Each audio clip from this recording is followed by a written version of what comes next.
Welcome to icon India. Icon India మీకు అందిస్తున్నటువంటి ఈ కరెంట్ అఫైర్స్ పీడిఎఫ్ మీకు కావాలి అని అనుకుంటే ఐకాన్ ఇండియా యాప్ని డౌన్లోడ్ చేసుకోండి. అతి తక్కువతో ఆన్లైన్లో క్లాసెస్ని అందిస్తున్నాం. ఈ క్లాసెస్ని కూడా మీరు ఐకాన్ ఇండియా యాప్ ద్వారా పొందవచ్చు. ఇక ఆఫ్లైన్లో మీరు కోచింగ్ తీసుకోవాలి అని అనుకుంటే గ్రూప్స్ కానీ ఇతర పోటీ పరీక్షలకు కానీ అశోక్ నగర్ హైదరాబాద్ కేంద్రంగా కోచింగ్ని ప్రారంభించడం జరిగింది. మీరు అడ్మిషన్స్ తీసుకోవచ్చు. ఇక ఈరోజు మార్చ్ 4కి సంబంధించి ఇంపార్టెంట్ కరెంట్ అఫైర్స్ గురించి డిస్కస్ చేద్దాం. సో ఇంపార్టెంట్ కరెంట్ అఫైర్స్లో ఫ్యూ సెంటర్ నివేదిక గురించి ఫస్ట్ తెలుసుకుందాం. ఈ ఫ్యూ సెంటర్స్ ఇండెక్స్ అనేది దేని మీద ఇండెక్స్ని రెడీ చేయడం జరిగింది అని అంటే ఇది ఏదైతే జెండర్ ఇష్యూస్ ఉన్నాయో వీటికి సంబంధించినటువంటి అంశాలపైన నివేదికను తయారు చేయడం జరిగింది. సో మరి 2019-2020కి సంబంధించి మొత్తం 29,999 మందికి సంబంధించి ఇండియాలో ఈ రీసెర్చ్ అనేది ఫ్యూ సెంటర్స్కి సంబంధించినటువంటి వారు చేశారు అని అంటున్నాం. ఇగో ఇదే ఆ ఫ్యూ రీసెర్చ్ సెంటర్కి సంబంధించినటువంటి అది. సో వీరు రీసెర్చ్ చేశారు అని అంటున్నాం. దేనిపైన? జెండర్ ఇష్యూస్కి సంబంధించినటువంటి దానిపైన రీసెర్చ్ చేసి ఇండెక్స్ని రిలీజ్ చేశారు. మరి ఇండెక్స్లో కొన్ని ఆసక్తికరమైనటువంటి విషయాలను వెల్లడించడం జరిగింది. భారతదేశంలో స్త్రీ పురుషులకి సంబంధించినటువంటి అంశాలకి సంబంధించి ఈ ఇండెక్స్ని ఇచ్చారు అని అంటున్నాం. సో ఇందులో భారతదేశానికి సంబంధించినటువంటి పెద్దలు ఎవరైతే ఉన్నారో స్త్రీ పురుషులు వారికి సంబంధించి సమాన హక్కులను మహిళలు కలిగి ఉండడం చాలా ముఖ్యమైనటువంటి అంశంగా ఈ ఇండెక్స్లో ఈ ఫ్యూ సెంటర్ రీసెర్చ్ ఇండెక్స్లో వెల్లడించడం జరిగింది. అలాగే ఇంకా ఏంటి అని అంటే 10 మందిలో 8 మంది పురుషులు ఏం చెప్తున్నారు అనంటే పురుషులకు ప్రాధాన్యత ఇవ్వాల్సిన అవసరం ఉంది అని చెప్పేసి భావిస్తున్నారు అని చెప్పేసి కూడా భారతదేశంలో ఉన్నటువంటి ఏదైతే ప్రస్తుత అంశాలు ఉన్నాయో వాటిని డైరెక్ట్ ఇంటర్వ్యూస్ ద్వారా ఈ ఇండెక్స్ని రెడీ చేశారు అని అంటున్నాం. సో పురుషులకి సంబంధించి 10 మందిలో 8 మంది పురుషులకి సంబంధించిన ప్రాధాన్యతను గురించి మాట్లాడారు అని చెప్పేసి ఈ ఇండెక్స్ చెప్తా ఉంది. ఇక 1966 నుంచి ఇందిరాగాంధీ భారతదేశ ప్రధానిగా బాధ్యతలు నిర్వహించినప్పటి నుంచి కూడా భారతదేశంలో స్త్రీ శక్తికి సంబంధించి తొలి మహిళగా ప్రధాని బాధ్యతలు నిర్వహించిన తర్వాత మమతా బెనర్జీ, సుష్మా స్వరాజ్, అలాగే జయలలిత లాంటి ఎవరైతే బాగా ప్రభావం చూపేటువంటి మహిళలకి సంబంధించినటువంటి శక్తి సామర్థ్యాలపైన కూడా ఈ రీసెర్చ్ అనేది ప్రత్యేకంగా మాట్లాడడం జరిగింది. ఇక 55% మంది మహిళలకి సంబంధించినటువంటి వారు అలాగే పురుషులకి సంబంధించినటువంటి వారు మంచి రాజకీయ నాయకులను తయారు చేస్తారు అని చెప్పేసి కూడా చెప్పడం జరుగుతూ ఉంది. ఇక కుటుంబ బాధ్యతలను పంచుకునే విషయంలో 62% మంది పిల్లల సంరక్షణకి సంబంధించి పురుషులు మహిళలకి సంబంధించినటువంటి అభిప్రాయాలను కూడా ప్రత్యేకంగా తీసుకోవడం జరిగింది. ఇందులో 34% మంది సంరక్షణకు సంబంధించి ప్రధానంగా మహిళలే బాధ్యతలను నిర్వహించాలి అని చెప్పేసి కూడా చెప్తా ఉన్నారు. ఇక 54% మందికి సంబంధించినటువంటి పురుషులు మహిళలకి సంబంధించి డబ్బు సంపాదించడానికి ప్రాధాన్యత ఇస్తున్నారు అని చెప్పేసి కూడా ఈ ఫ్యూ సెంటర్కి సంబంధించినటువంటి వారు చెప్తా ఉన్నారు. 43% మంది పురుషులు బాధ్యతగా వ్యవహరిస్తున్నారు అని చెప్పేసి కూడా చెప్తా ఉన్నారు. ఇక భారతదేశంలో స్త్రీ పురుషులు ఎవరైతే ఉన్నారో వీరు తల్లిదండ్రులకు ఇస్తున్నటువంటి ప్రయారిటీ పైన కూడా ప్రత్యేకమైనటువంటి వివరాలను వెల్లడించింది ఈ రీసెర్చ్ అనేది. 63% మంది భారతీయులు తల్లిదండ్రులకి సంబంధించినటువంటి అంత్యక్రియలు లేదా అంత్యక్రియలకి సంబంధించి కుమారుల బాధ్యత వహించాలి అని చెప్పేసి ఇందులో అభిప్రాయపడుతున్నారు అని చెప్పేసి చెప్తా ఉన్నాం. ఇక స్త్రీలకి గౌరవం ఇచ్చే విషయంలో ఈ రీసెర్చ్ ఏం చెప్తుంది, ఈ ఇండెక్స్ ఏం చెప్తుంది అని అంటే 76% మంది భారతీయ పెద్దలు దేశంలో ఉన్నటువంటి మహిళలపైన హింస చాలా పెద్ద ఎత్తున ఇది సమస్యగా ఉంది అని చెప్పేసి కూడా ప్రత్యేకంగా చెప్తున్నారు. ఇక 51% మంది భారతీయులు అబ్బాయిలకు మహిళలందరినీ గౌరవించడం నేర్పించడం ముఖ్యమని కూడా భారతదేశంలో ఉన్నటువంటి స్త్రీ పురుషులు ఎవరైతే పెద్దవాళ్ళు ఉన్నారో వారి దగ్గర నుంచి చేసినటువంటి ఈ రీసెర్చ్లో ఆ పెద్దవారి అభిప్రాయాన్ని ప్రత్యేకంగా వెల్లడిస్తున్నారు.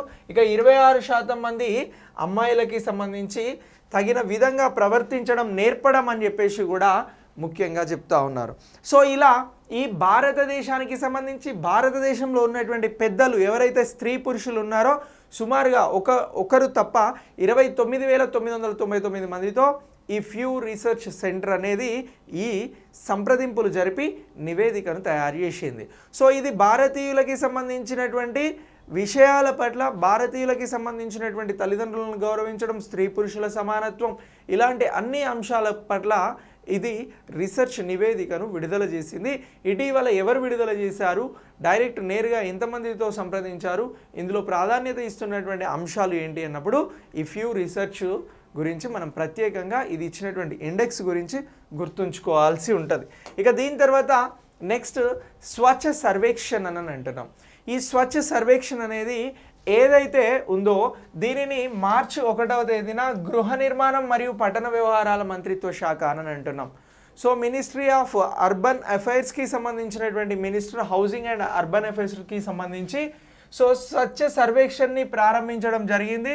సో ఈ మినిస్ట్రీ ప్రారంభించినటువంటి ఈ ప్రోగ్రాం అనేది ప్రపంచంలోనే అతిపెద్ద పట్టణ పరిశుభ్రత కార్యక్రమంగా పిలవడం జరుగుతూ ఉంది.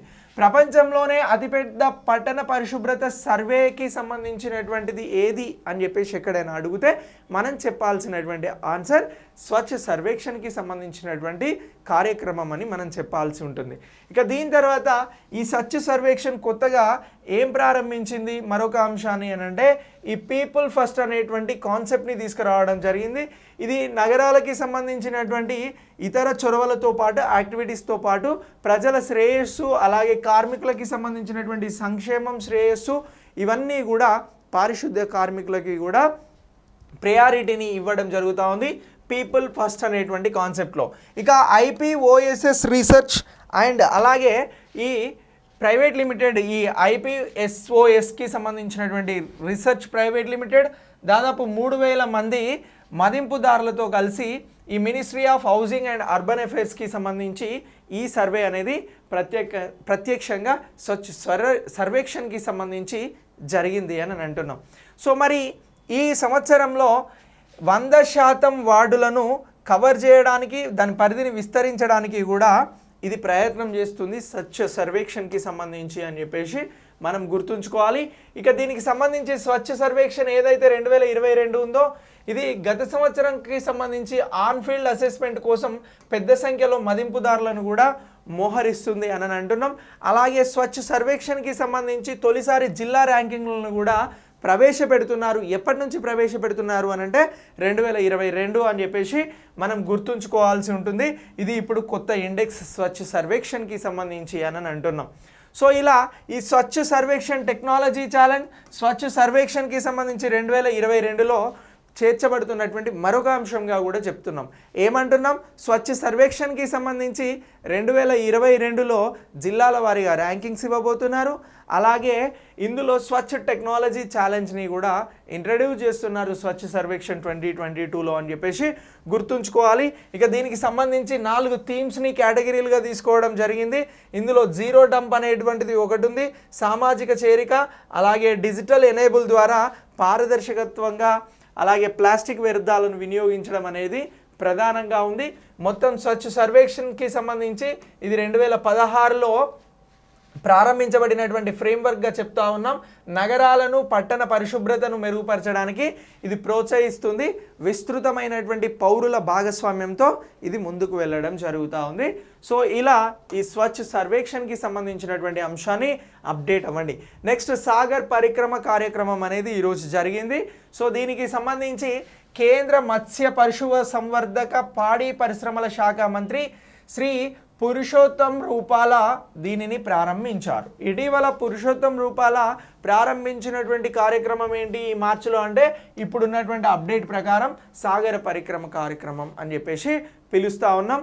ఇక ఈ కార్యక్రమంలో ఏం చేస్తున్నారు అని అంటే ఫిషరీస్ డిపార్ట్మెంట్, నేషనల్ ఫిషరీస్కి సంబంధించినటువంటి డెవలప్మెంట్ బోర్డుతో పాటు ఇక ఇండియన్ కోస్ట్ గార్డ్, అలాగే fishery survey of India, Gujarat maritime board, మత్స్యకారులకి సంబంధించినటువంటి ప్రతినిధులు ప్రత్యేకంగా ఈ సాగర్ పరిక్రమ కార్యక్రమాన్ని నిర్వహించడం జరుగుతూ ఉంది. సో వీరందరూ కలిసి నిర్వహిస్తున్నటువంటి ఈ కార్యక్రమంలో మత్స్యకారులు, చేపలకు సంబంధించినటువంటి పెంపకందారులు, ఇతర వాటాదారులు అందరూ కూడా ఇందులో పాల్గొంటున్నారు. సముద్ర మార్గంలో అన్ని తీర ప్రాంతాలకు, రాష్ట్రాలకు, కేంద్ర పాలిత ప్రాంతాలకు నావిగేషన్ ప్రయాణం అనేది ప్రత్యేకంగా ఈ కార్యక్రమంలో తీసుకొస్తున్నారు. ఇక ఈ కార్యక్రమాన్ని ఆజాద్ కా అమృత్ మహోత్సవంలో భాగంగా, సో ఇది భారతదేశానికి స్వతంత్రం వచ్చి 75 సంవత్సరాలు అవుతున్నటువంటి నేపథ్యంలో నిర్వహిస్తున్న కార్యక్రమం అని అంటున్నాం. ఈ కార్యక్రమంలో భాగంగా ప్రారంభించడం జరుగుతూ ఉంది అని అంటున్నాం. ఇక దీంతో పాటు ఈ సాగర్ పరిక్రమ దృష్టి తీర ప్రాంతాలకి సంబంధించి మత్స్యకారులకి జీవనోపాధిని పెంపొందించడం, ఆహార భద్రత కోసం, సముద్ర వనరుల వినియోగం కోసం, అలాగే స్థిరమైన సమతుల్యత కోసం ఈ కార్యక్రమాన్ని ప్రత్యేకంగా నిర్వహిస్తున్నారు.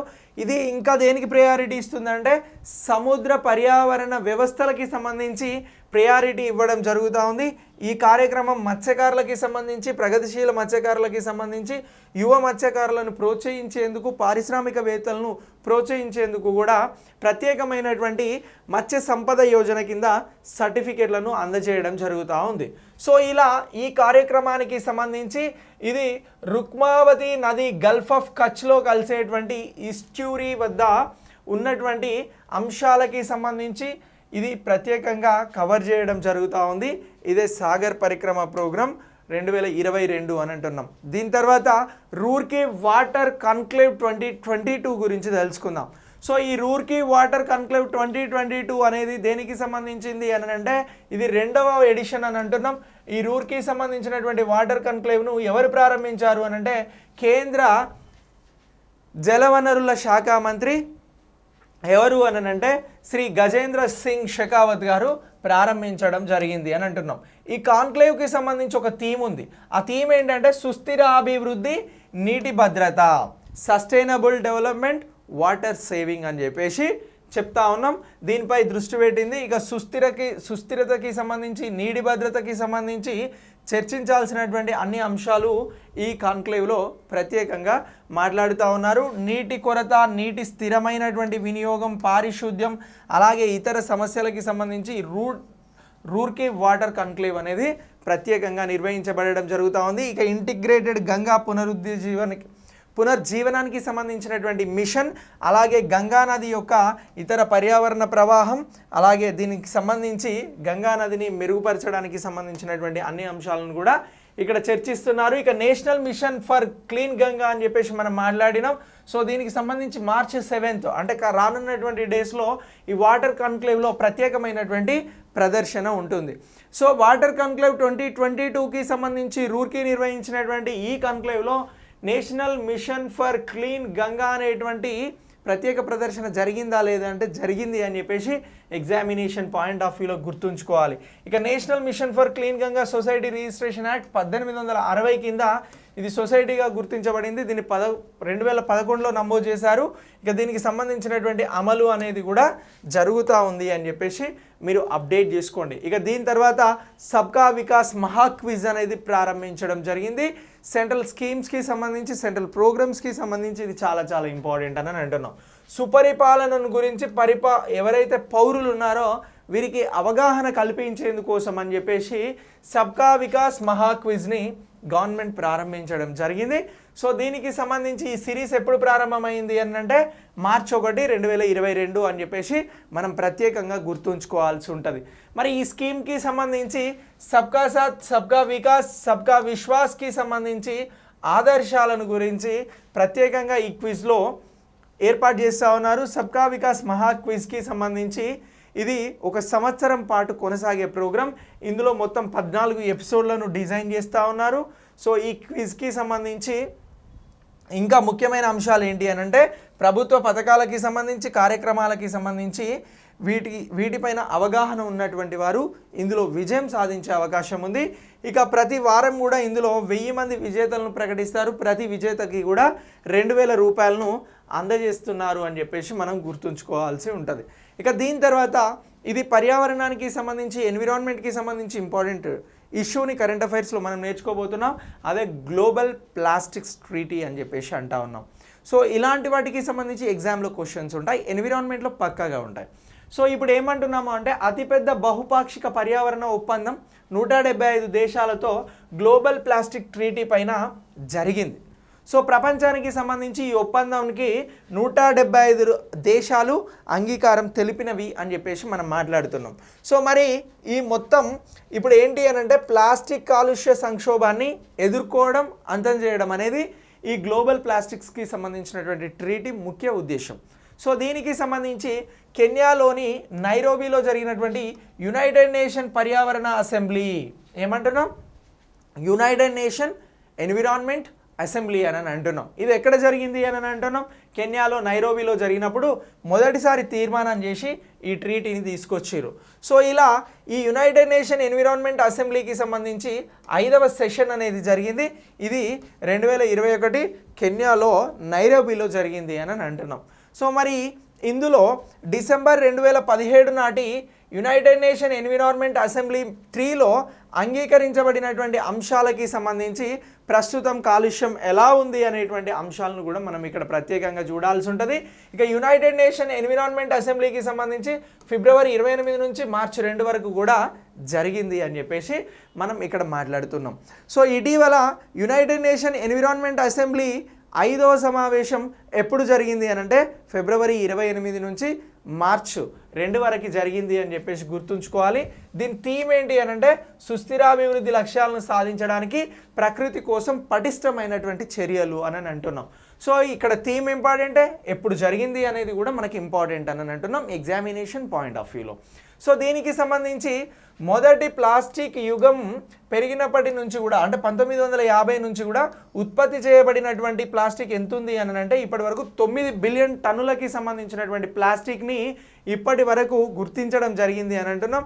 ఇందులో 2020 నాటికల్లా ఈ ఒప్పందానికి సంబంధించి ఎలా అమలు చేయాలనే దానిపైన కూడా ప్రత్యేకమైనటువంటి అంశాలను చర్చిస్తూ ఉన్నారు. ప్లాస్టిక్ అనేది రోజు రోజుకు పెరుగుతుంది, దాన్ని ఏ విధంగా తగ్గించాలి, ఏ విధంగా ముందుకు తీసుకెళ్ళాలి అనే దానికి సంబంధించి చర్చలు జరుగుతున్నాయి. ఇక 2015కు సంబంధించి 381 మిలియన్ టన్నుల ప్లాస్టిక్ అనేది ఉత్పత్తి చేయబడింది అని అంటున్నాం. ఇది ప్రతి సంవత్సరం వందల వేల టన్నులుగా మహాసముద్రంలో కలుస్తుంది. దీనివలన సముద్రాలు మొత్తం కూడా పొల్యూషన్కి లోన్ అవుతూ ఉన్నాయి. సో ఇలా ఈ సెంట్రల్ పొల్యూషన్ కంట్రోల్ బోర్డుకి సంబంధించి కూడా భారతదేశం రోజు 26,000 టన్నుల ప్లాస్టిక్ని ఉత్పత్తి చేస్తున్నటువంటి అంశాన్ని కూడా మనం ప్రత్యేకంగా గుర్తుంచుకోవాలి. సెంట్రల్ పొల్యూషన్ కంట్రోల్ బోర్డు ప్రకారం ఈ మార్చి వరకు ఉన్నటువంటి అప్డేట్స్ ప్రకారం భారతదేశంలో రోజుకు ఎంత చెత్త అనేది ప్లాస్టిక్ వేస్టేజ్ అనేది వస్తుంది అని అంటే 26,000 టన్నుల వరకు ప్రతిరోజు కూడా ఉత్పత్తి చేయబడుతుంది, వేస్టేజ్ అనేది వస్తుంది అని అంటున్నాం. ఇందులో 10,000 టన్నులకు పైన ప్లాస్టిక్ వ్యర్థాలను సేకరించకుండా వదిలేస్తున్నాం. సో మొత్తం ఉత్పత్తి అవుతున్నదేమో 26,000 టన్నులు పర్ డే. సో ఇందులో 10,000 టన్నులు అసలు ఎలాంటి సేకరణ లేకుండా భూమిలో కలిసిపోవడమో, సముద్రాలలో కలిసిపోవడమో, వాటర్లో కలిసిపోవడమో, ఇతర ప్రదేశాలలో కలిసిపోవడమో జరుగుతుంది. అంటే వేస్టేజ్ అనేది ఎక్కువ జరుగుతుంది కాబట్టి ఇది భూమికి చాలా పెద్ద ప్రమాదం అని చెప్పేసి చెప్తా ఉన్నాం. సో దీని తర్వాత ఫ్యూ ఇండెక్స్కి సంబంధించి పెద్దలతో చేసినటువంటి సర్వే గురించి ఫస్ట్ మాట్లాడినాం. ఇప్పుడు ఏం మాట్లాడుతున్నాము అని అంటే జాతీయ లింగ సూచి అని అంటున్నాం, దీన్ని నేషనల్ జెండర్ ఇండెక్స్ అని అంటున్నాం. సో ఈ నేషనల్ జెండర్ ఇండెక్స్కి సంబంధించి నీతి ఆయోగ్ అనేది 2021కి సంబంధించి ఈ నివేదికను అందజేయడం జరిగింది అని అంటున్నాం. 2021-22కి సంబంధించినటువంటి నివేదిక, లేటెస్ట్ నివేదిక అనేది నీతి ఆయోగ్కి సంబంధించిన నివేదిక వచ్చింది. ఇది చాలా ఇంపార్టెంట్ ఎగ్జామ్స్కి. సో ఇప్పుడు ఏమంటున్నాం, నేషనల్ జెండర్ ఇండెక్స్కి సంబంధించినటువంటి మరి అంశాలను ఏ విధంగా నీతి ఆయోగ్ వెల్లడించడం జరుగుతుంది. నీతి ఆయోగ్ అంటే ఏమంటున్నాం, national institution for transforming India అంటున్నాం, జాతీయ పరివర్తన అని అంటున్నాం తెలుగులో. సో ఇలా ఈ నీతి ఆయోగ్ రాష్ట్రాలకి సంబంధించి, కేంద్రపాలిత ప్రాంతాలకి సంబంధించి ఈ సర్వేను నిర్వహించింది అని అంటున్నాం. సో ఈ సర్వేకి సంబంధించి ఏ అంశాలను చెప్తా ఉంది అని అంటే విధానపరమైనటువంటి చర్యల గురించి, న్యాయవాదానికి సంబంధించినటువంటి మద్దతు గురించి, సస్టైనబుల్ డెవలప్మెంట్కి సంబంధించినటువంటి గోల్స్ గురించి ప్రత్యేకంగా చెప్పడం జరుగుతూ ఉంది. So draft state energy and climate ఇండెక్స్కి సంబంధించినటువంటి అంశాలను కూడా ఇందులో పొందుపరిచారు. సో ఈ ఇండెక్స్కి సంబంధించి నీతి ఆయోగ్ శక్తి, వాతావరణ సూచిక, ముసాయిదా కూడా అభివృద్ధి చేసింది. దీనిలో డిస్కమ్స్కి సంబంధించిన సాధ్యత, ఇతర అంశాలకి సంబంధించి రాష్ట్రాల పనితీరు ఎలా ఉంది అనేది అంచనా వేయడం జరిగింది. ఇక క్లీన్ ఎనర్జీ ఇనిషియేషన్ ఏదైతే ఉందో, యాక్సెస్, స్తోమత, శక్తి యొక్క విశ్వసనీయత, ఉత్పత్తి సామర్థ్యం, శక్తి సామర్థ్యం, వీటన్నింటికీ కూడా ఇది ప్రయారిటీ ఇస్తుంది. ఇక పర్యావరణ స్థిరత్వం, అలాగే కొత్త కార్యక్రమాలు, రాష్ట్రాలు తమ శక్తి వనరులకి సంబంధించినటువంటి సమర్థవంతంగా వాటిని వినియోగించడానికి సంబంధించిన అంశాలను చెప్తా ఉంది. మనం మొదట మాట్లాడినటువంటి లింగ సమానత్వానికి సంబంధించి, మానవ గౌరవానికి సంబంధించినటువంటి ప్రపంచ శ్రేయస్సుకి సంబంధించిన అంశాలని కూడా ఇది ప్రత్యేకంగా చెప్తా ఉంది అని అంటున్నాం. మరి భారతదేశం లింగ సమానత్వంలో ఎంత ఉంది అని అంటే 156 దేశాలలో భారతదేశం 28 స్థానాలను కోల్పోయి 140వ పొజిషన్లో భారత్ ర్యాంక్ అనేది ప్రపంచవ్యాప్తంగా ఉంది. ఇది జెండర్ గ్యాప్కి సంబంధించి భారత్ ఎదుర్కొంటున్నటువంటి ఒక ప్రధాన అంశంగా చూడవచ్చు. ఇక దక్షిణాసియాలో 3వ చెత్త ప్రదర్శన, బ్యాడ్ పర్ఫార్మెన్స్ అనేది కూడా ఈ నివేదికలో భారత్ చేస్తుంది అని చెప్పేసి చూపెడుతున్నాం. దీనికి సంబంధించి 62.5% లింగ నిష్పత్తి అనేది తగ్గింది, లింగ వ్యత్యాసం అనేది పెరిగింది అని చెప్పేసి కూడా ఇది చెప్తా ఉన్నాం. ఇక దీంతో పాటు ఇది మొత్తం 153 దేశాలలో 112వ స్థానంలో ఉంది అని చెప్పేసి కూడా చెప్తా ఉన్నాం. ఇక ప్రపంచవ్యాప్తంగా కూడా సమ్మిళిత ఆర్థిక వ్యవస్థలను నిర్మూలించడానికి, ఆరోగ్యం, విద్య, రాజకీయాలకి సంబంధించి ఆర్థిక భాగస్వామ్యానికి ఇది అధిక ప్రయారిటీ ఇస్తుంది. ఇక ప్రపంచంలో జనాభాలో ఉన్నటువంటి సగం లేదా మిగిలినటువంటి ప్రజలు ఎవరైతే ఉన్నారో వీరికి సంబంధించి స్థిరమైన అభివృద్ధి లక్ష్యాలను సాధించలేకపోతున్నారు అనేటువంటి అంశాన్ని కూడా మనం ఇక్కడ అప్డేట్ కావాలి. దీని తర్వాత ఎన్ఐసి టెక్ కన్క్లేవ్ 2022 అని అంటున్నాం. సో ఈ ఎన్ఐసికి సంబంధించింది ఏంటి అని అంటే నేషనల్ ఇన్ఫర్మేటిక్స్ సెంటర్ అని చెప్పేసి పిలుస్తూ ఉన్నాం. అదే ఎన్ఐసి అని అంటున్నాం, నేషనల్ ఇన్ఫర్మేటిక్స్ సెంటర్. సో దీనికి సంబంధించి 3వ ఎడిషన్ కాన్క్లేవ్ అనేది ప్రారంభమైంది. దీన్ని ఎవరు అని అంటే ఐటీ బాధ్యతలు, అలాగే రైల్వే మంత్రిత్వ బాధ్యతలు నిర్వహిస్తున్నటువంటి కేంద్ర మంత్రి అశ్విన్ వైష్ణవ్ గారు ప్రారంభించారు అని అంటున్నాం. సో ఇలా ప్రారంభించినటువంటి ఈ కార్యక్రమం అనేది ఈ గవర్నెన్స్లో ఎమర్జింగ్ టెక్నాలజీల పైన ప్రత్యేకమైన దృష్టి పెట్టింది. నేషనల్ ఇన్ఫర్మేటివ్ టెక్నాలజీ అని చెప్పేసి మనం గుర్తుంచుకోవాలి. అలాగే దీనికి సంబంధించి థీమ్ ఏముంది, ఎన్ఐసికి సంబంధించిన టెక్ కన్క్లేవ్ థీమ్ అని అంటే next just technology for digital government అని చెప్పేసి అంటా ఉన్నాం. సో గవర్నమెంట్ అనేది ప్రత్యేకంగా డిజిటల్ గవర్నమెంట్ వేలో వెళ్తూ ఉంది. ఇక artificial intelligence, next base database solutions, data analytics, future of cloud, cyber security, e governance solutions, అలాగే నైపుణ్యానికి సంబంధించినటువంటి అంశాలను ఇది ప్రత్యేకంగా ప్రస్తావిస్తుంది. ఇక నేషనల్ ఇన్ఫర్మేటివ్ సెంటర్ అనేది ministry of electronics and information టెక్నాలజీకి సంబంధించినటువంటి అనుబంధ కార్యాలయంగా మనం గుర్తుంచుకోవాలి. ఐటీ సేవలను పెంపొందించడం, అలాగే ఇతర మౌలిక సదుపాయాలను అందజేయడంతో పాటు 1976లో ఈ ఎన్ఐసి అనేది ఏర్పాటు చేయడం జరిగింది. సో ఇలా ఈ అశ్విన్ వైష్ణవ్ గారు ప్రారంభించినటువంటి నేషనల్ ఇన్ఫర్మేటివ్ సెంటర్కి సంబంధించినటువంటి ఈ అంశాన్ని కూడా, ఈ కన్క్లేవ్ని కూడా మీరు ప్రత్యేకంగా అప్డేట్ అవ్వాల్సి ఉంటుంది మీ ఫ్యూచర్ ఎగ్జామ్స్ కోసం. Thanks for watching. Next current అఫైర్స్లో మళ్ళీ కలుద్దాం.